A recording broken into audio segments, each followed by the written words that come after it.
झारखंड राज्य के गठन को आज 24 साल पूरे हो चुके हैं। इस दौरान 4 विधानसभा चुनाव हुए, 3 बार राष्ट्रपति शासन लागू किया गया और 13 बार मुख्यमंत्री बदले।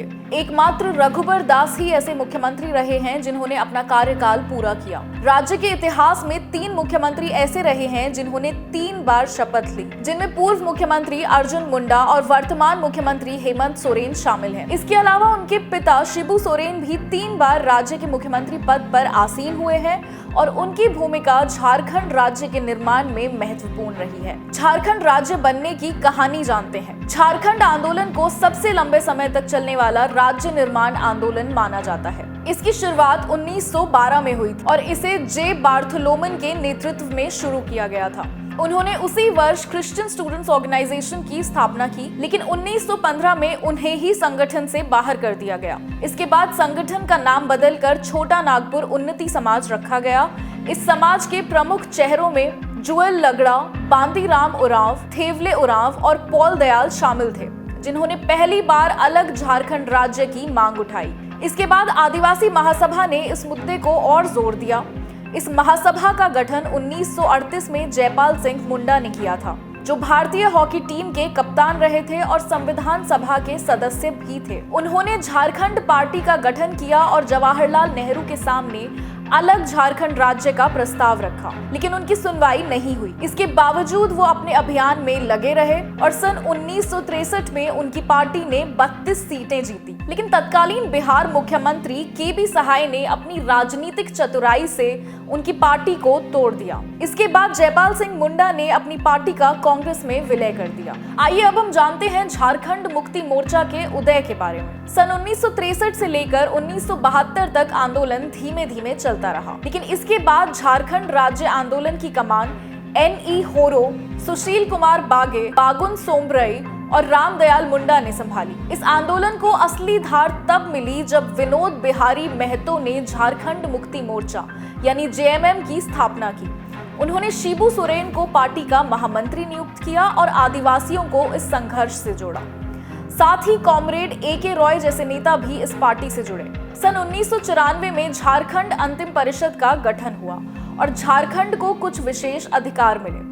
केंद्र सरकार ने अटल बिहारी वाजपेयी के नेतृत्व में झारखंड राज्य को मान्यता दी और 15 नवंबर 2000 को झारखंड को एक अलग राज्य के रूप में अस्तित्व में लाया गया। पहली विधानसभा के सभी सदस्य बिहार विधानसभा के लिए निर्वाचित हुए थे। जब झारखंड को अलग राज्य का दर्जा मिला तो राज्य की 81 सदस्यीय विधानसभा का गठन हुआ, जिसमें एक एंग्लो इंडियन सदस्य को मिलाकर कुल 82 विधायक हुआ करते थे। बाबूलाल मरांडी झारखंड के पहले मुख्यमंत्री बने जब राज्य का गठन 15 नवंबर 2000 को किया गया। उस समय राज्य में चुनाव नहीं हुए थे, लेकिन पिछले चुनाव परिणामों के आधार पर भाजपा के पास बहुमत था, जिससे उन्हें सरकार बनाने का मौका मिला। हालांकि मरांडी विधायक नहीं थे।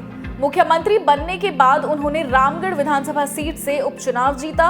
उनके कार्यकाल के दौरान राज्य में डोमिसाइल विवाद को लेकर व्यापक हिंसा हुई, जिसके चलते उन्हें मुख्यमंत्री पद छोड़ना पड़ा। चलिए अब जानते हैं झारखंड की विधानसभा और राज्य की राजनीतिक उठापटक के बारे में। साल 2006 में बाबूलाल मरांडी ने भाजपा से अलग होकर झारखंड विकास मोर्चा JVM नामक नई पार्टी बनाई। 14 वर्षों तक JVM का नेतृत्व करने के बाद फरवरी 2020 में उन्होंने अपनी पार्टी का भाजपा में विलय कर दिया। डोमिसाइल हिंसा के बाद जब मरांडी को इस्तीफा देना पड़ा था तो उसके बाद अर्जुन मुंडा झारखंड के नए मुख्यमंत्री बने थे। उन्होंने 18 मार्च 2003 को खरसावां विधानसभा सीट जीतकर मुख्यमंत्री पद की शपथ ली और इसके बाद मार्च 2005 तक वो पद पर रहे। झारखंड में पहली बार 2005 में विधानसभा चुनाव हुए, लेकिन 81 सीटों में से किसी भी दल को स्पष्ट बहुमत नहीं मिला। भाजपा 30 सीटों के साथ सबसे बड़ी पार्टी के रूप में उभरी और NDA को कुल 36 सीटें ही मिली, जो बहुमत से 5 सीटें कम थी।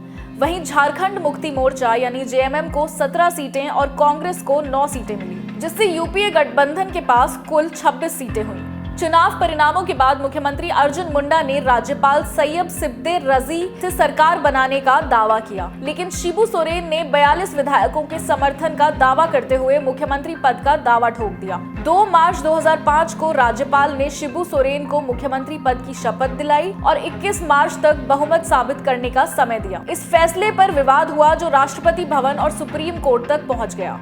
राष्ट्रपति एपीजे अब्दुल कलाम ने मामले में हस्तक्षेप करते हुए राज्यपाल को बहुमत परीक्षण की तारीख कम करने को कहा। सुप्रीम कोर्ट ने भी हस्तक्षेप करते हुए 11 मार्च को फ्लोर टेस्ट की तारीख तय की। 11 मार्च को विधानसभा में हंगामे के बीच यूपीए सरकार बहुमत साबित नहीं कर पाई, जिसके बाद शिबू सोरेन ने इस्तीफा दे दिया। शिबू सोरेन के इस्तीफे के बाद राज्य में भाजपा ने निर्दलीय विधायकों की मदद से बहुमत का आंकड़ा जुटाया और अर्जुन मुंडा ने 12 मार्च 2005 को फिर से मुख्यमंत्री पद की शपथ ली। इस बार उनका कार्यकाल लगभग 1 साल और 90 दिनों का रहा। उस समय निर्दलीय विधायकों का एक समूह, जिसे G5 कहा जाता था, भाजपा सरकार के समर्थन में था। इस समूह में मधु कोड़ा, कमलेश सिंह, बंधु तिर्की, एनोस एक्का और सुदेश महतो शामिल थे, जिनकी ताकत के कारण सरकार हर मुद्दे पर उनसे समझौते करती थी। आखिरकार 18 सितंबर 2006 को जब मधु कोड़ा समेत 4 निर्दलीय विधायकों ने समर्थन वापस ले लिया तो मुंडा सरकार गिर गई। तो जैसा कि हमने शुरुआत में कहा था कि झारखंड एक ऐसा राज्य है जहां पर हमेशा सरकारें अस्थिर रही हैं, तो अब हम उसी घटनाक्रम को जानते हैं। 18 सितंबर 2006 को मधु कोड़ा ने कांग्रेस और जेएमएम के समर्थन से मुख्यमंत्री पद की शपथ ली। मुख्यमंत्री बनने के बाद मधु कोड़ा ने खनन और ऊर्जा जैसे अहम विभाग अपने पास रखे। उनके कार्यकाल में भ्रष्टाचार के कई आरोप लगे, जिनमें खनिज और ऊर्जा विभागों में अनियमितताएं शामिल थी। बाद में कांग्रेस ने अपना समर्थन वापस ले लिया और मधु कोड़ा की सरकार भी गिर गई। इसके बाद शिबू सोरेन ने कांग्रेस और राजद के समर्थन से फिर से मुख्यमंत्री पद संभाला, लेकिन इस बार भी उनकी सरकार केवल 145 दिनों तक ही चल पाई। विधानसभा सदस्य न होने के कारण उन्हें तमाड़ विधानसभा उपचुनाव लड़ना पड़ा, लेकिन मुंडा बहुल क्षेत्र में जेएमएम के गोपाल कृष्ण पातर से हार गए, जिससे उनकी सरकार भी गिर गई और राज्य में राष्ट्रपति शासन लागू हो गया।